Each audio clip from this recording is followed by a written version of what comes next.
Today, आज Today we are going to be working through some prophecies which are quite interesting, spectacular through our Bible seminars. बाइबलको चाहिँ यो सेमिनारमा आज हामी चाहिँ केही भविष्यवाणीको विषयमा चाहिँ आज हामी हेर्न गइरहेका छौं.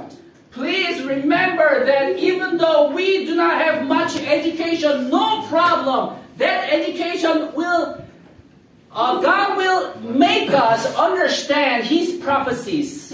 तपाईहरु धेरै पढ्नु भएको छैन भने पनि चिन्ता पाल्नु पर्ने छैन, तर परमेश्वरले चाहिँ तपाईलाई उहाँको भविष्यवाणी बताउन सक्ने सामर्थ्य उहाँसँग छ हैन. Brothers and sisters, दाजुभाइ तथा दिदीबहिनीहरु, as I finish my sermon for today, मेरो सर्मन सक्दै गर्दा I want you to think about this seriously. तपाईहरु चाहिँ गम्भीर भएर सोच्नुहोस् भन्न म चाहन्छु. If there is no principles in the Bible, यदि बाइबलमा कुनै सिद्धान्त भएन भने many people will be confused. सबै मान्छेहरु चाहिँ भरममा धेरैभन्दा धेरै मानिसहरु भरममा पर्ने. What to believe? के विश्वास गर्ने? Who to believe? अनि कसलाई विश्वास गर्ने? Where they can have worship? अनि कहाँ गएर हामीले कसलाई आराधना गर्ने? And how to worship true God? कसरी चाहिँ सत्य परमेश्वरलाई आराधना गर्ने? God is telling us. त्यही कारण परमेश्वरले हामीलाई बताउनुहुन्छ. We have a very clear teaching. हामी चाहिँ आज एउटा चाहिँ एकदमै स्पष्ट तरिकाको चाहिँ एउटा अध्ययन छ. I think you can get the picture that there it may be very puzzling right now, like a puzzle you have to set it up here and there, right? यहाँ चाहिँ एउटा पजल जस्तो छ जहाँ चाहिँ नमिलाएर छरपष्ट पारेर राखेको हुन्छ, जुन कुरा चाहिँ हामीले मिलाउनु पर्छ.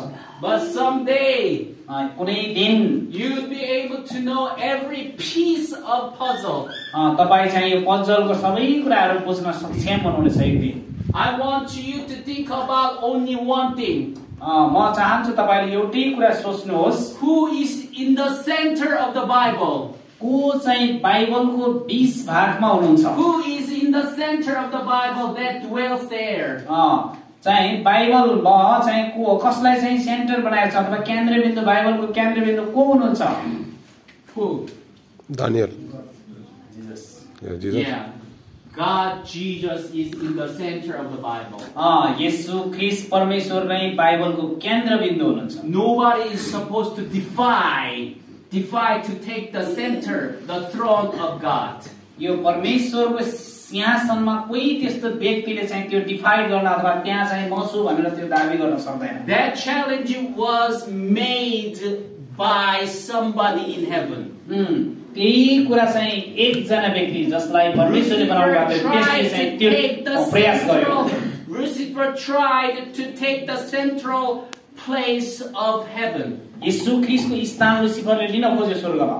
We have to be very careful about that, brothers and sisters. त्यसै कारणले गर्दा दाजुभाइ दिदीबहिनीहरु हामी यो विषयमा एकदमै गम्भीर हुनुपर्ने हुन्छ. The Bible says, बाइबलले भन्दछ हामीलाई, you shall have no other gods. बाइबलले भन्छ म बाहेक अरु कुनै देवता देवी छैन. But the Creator God. Only परमेश्वर सृष्टिकर्ता मात्रै. Let us continue worshiping our center God. त्यसै कारणले गर्दा हाम्रो केन्द्रबिन्दु बाइबलको केन्द्रबिन्दुमा रहेको हाम्रो परमेश्वरलाई नै हामी आराधना गरौँ. The Bible, our compass, pointing north, south, west, east, will direct us. Bible चाहिँ कम्पास जस्तो जसले दिशा देखाउँछ कता जाने भन्ने कुराहरु चाहिँ हामीले थाहा गर्न सक्छौं. May God bless your study and your search. तपाईको पढाइमा, तपाईको अध्ययनमा र तपाईको मण्डलीमा परमेश्वरले आशीष दिनुभएको हो. So I want to have some discussion about whatever questions you have. Of course, I do not have all the answers to your questions, but I would try to have some question and answer time together like Pastor Rendiski. Okay. जस्तो उहाँले भन्दै हुन्छ pastor हाम्रो Randy skit हुनुहुन्छ जहाँ चाहिँ एउटा प्रश्न सोध्ने र उत्तर दिने एउटा चाहिँ एउटा उहाँको चाहिँ एउटा टाइम छ. त्यसै गरी उहाँलाई पनि तपाईले त्यो प्रश्न सोध्न सक्नुहुन्छ.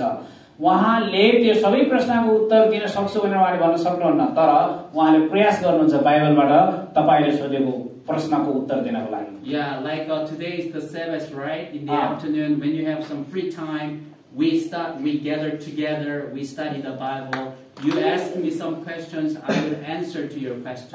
यो आज साबतको दिन हो जहाँ चाहिँ बाइबलमा हामीले चिन्तन मनन गर्दा राम्रो होला. त्यसै कारणले उहाँले भन्दै हुनुहुन्छ एउटा टेबल राखौँ हामी, तपाईहरुसँग प्रश्न छ भने ल्याउनुहोस् अनि म बस्छु, हामी त्यो विषयमा छलफल गरौँ. Yeah, there are a lot of questions that can be answered. धेरैवटा प्रश्नहरुको बाइबलले उत्तर दिन सक्छ. Yeah, why the righteous they suffer? Ah. People they suffer. जो व्यक्तिहरू चाहिँ पीडामा हुनुहुन्छ जसलाई चाहिँ समस्या छ Why the wicked people they get rich? जो गरीब छ उ धनी हुन सक्छ You know, we try to be good, but we may think that we are not very rich, we are poor. त्यसै कारणले गर्दा हामी असल हुन खोज्छौँ हामी चाहिँ धनी हुन खोज्छौँ तर हामी वास्तवमा गरीब नै छौँ What does God say about transgenders? परमेश्वरले चाहिँ यो ट्रान्सजेन्डरको विषयमा अथवा लिङ्ग परिवर्तनको विषयमा के भन्नुहुन्छ Many things that we can talk about. धेरै यस्ता प्रश्नहरू अथवा यस्तै कुराहरू छन् जो चाहिँ हामीले छलफल गर्न अति आवश्यक कुरा Day by day, our knowledge can be increased. प्रत्येक दिन हामी यसरी छलफल गर्दै जाँदाखेरि हाम्रो ज्ञान बढेर जानेछ So can I just pray? के हामी अहिले प्रार्थना गर्न सक्छौँ If you share, all stand up. के तपाईहरु सबैजना उठ्न सक्नुहुन्छ